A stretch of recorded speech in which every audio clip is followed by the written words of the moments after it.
What is your level of confidence in the Nigerian court system? Most Nigerians are still shocked. Nobody could believe his or her eyes that we could be disgraced as a country to that level. And most people are like, what will be the fate of the Nigerian people? Should the court decide to, ask our president to give way? Is he going to obey the court's ruling? That's the question many Nigerians are asking, because, like we saw yesterday, the DSS refused to obey what the judge ruled. The judge asked them to leave MFLA in the hands of the correctional section, but they refused. They needed him and they took him away. We all saw what played out yesterday in court, and for us, it wasn't a good news, and it didn't paint Nigeria in a good light. So today we want to discuss this topic. We want to ask Nigerians, do you still have confidence in our judiciary? What's your level of confidence, if at all you have any? So I'm going to allow Dr. Etel come in at this point. I don't even know where we start from this. We're talking about judiciary. Should we even put it this way? Because the judiciary did their own job by giving a ruling, an order. But the DSS went to a magistrate court, a court that is lower than the High Court, to secure a warrant, an arrest warrant, put it in their pocket before coming to court yesterday.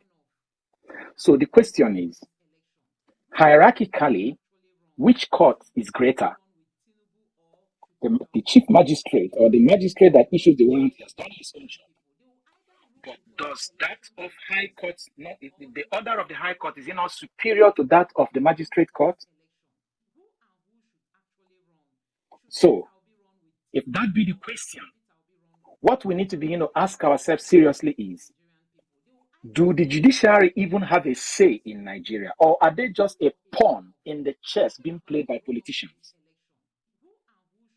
And if, just like the question presents itself, if they are just a pawn in the chess played by the politicians, do we really have the third arm of government? It gives me worry because it's either I've said it directly or indirectly in this platform that we have three arms of government. I'm trying to connect it with what is trending, what is important, the petition of Labour Party, as the case may be, because like your question said, if the president is sacked, will he obey the court order? Or is he going to mobilize the DSS to go and arrest the judges?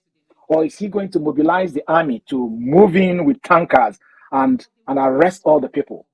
But that is not even what should be worried to us. The one that should be worried to us is it possible that the judiciary could be gagged, threatened, made to not even deliver the judgment at all? Because if they sack someone and the person did not obey it, that is 50% success for the justice system. Like now, if what happened yesterday did not happen, we will not call it an insult on Nigeria. Assuming that judge were threatened by the so-called DSS, and he got into the court and looked at MFLA in the face and said, I send you back to DSS, no bail for you. That is the one that will worry us so much, because what he's charged for is almost nothing, yet he was not granted bail. But yesterday, the judiciary showed that they can dare even those people who are carrying guns, because you could see them carrying rifles in and out of the court room, not even the court premises, when they were tearing the uniform of that other federal officer. When the federal officers who call themselves DSS were publicly tearing the clothes, the uniform, that uniform is a symbol of the integrity of Nigeria. The man who is wearing that uniform was probably not injured, but that uniform was torn. Do you know that uniform is an authority in its own? That is why when someone stops you on the road carrying a gun, you could imagine that the person is an armed robber. But if the person is wearing a black and black, you will say, good day, sir, because you imagine that the person is a police officer. The same person could have removed the uniform and you will misjudge him for a criminal. In fact, yesterday, how we know those who are DSS is because DSS is printed on their clothes. meaning that it is that cloth they were tearing yesterday that was the authority they were tearing. So a federal agent was destroying another authority of the federal government.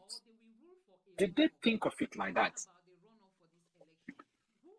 So it is a challenge for us, because my fear is not whether the president can obey the court order if he's sacked. My fear is this: will the judiciary be even allowed to make up their mind and deliver judgment based on the evidence that is available to them, as the High Court judge did yesterday? Will they even be allowed? They could be kidnapped before that time. They could be arrested. We know of the case of the former Chief Justice of the Federation when 2019 presidential election was coming on. There was rumor that he was going to make sure that if there is a petition that comes, that he's going to sit and make sure that judges prevail. The next day, we heard about issues of him not declaring his asset, and before you know it, like joke, he was removed. He was removed by Code of Conduct Tribunal, and the new Chief Justice of the Federation sworn in.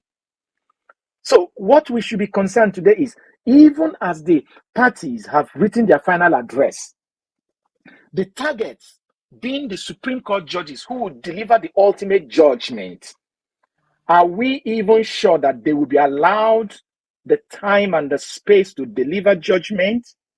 Are we even sure that they will not be cooked up and something hung over their neck and make it impossible?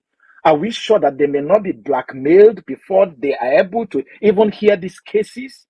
Are we sure that judges who are showing allegiance to the executive that the Chief Justice of the Federation will not be compelled to select judges appointed or chosen by the executive?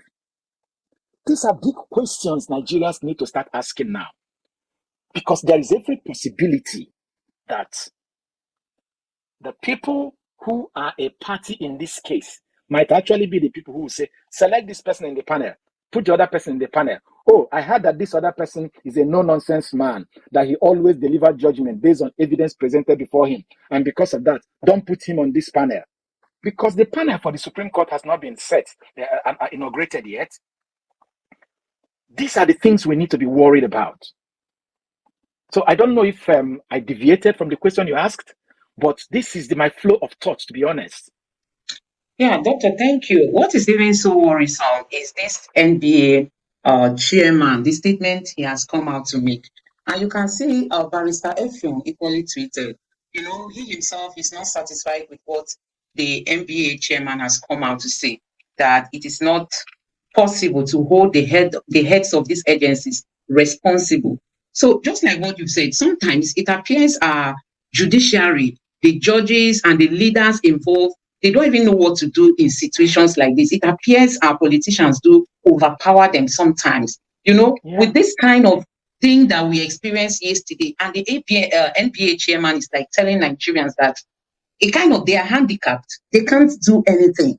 So it honestly is very, very worrisome, and it should worry the Nigerian people. Yes, Peter Obi told us that he believes in the judiciary, that we should go to court and go to court. He gave us that faith, that hope in the judiciary, and that is why we all today are believing that the judges don't have any other option than to come up with the right judgment. But with what is playing out today, honestly, for me, that hope is really vanishing. So, Doctor, please, can you throw more light on what the NBA chairman said, and you can relate it with what we are equally discussing? Yeah, I don't know. Gloria, you wanted to say something? Hi, guys.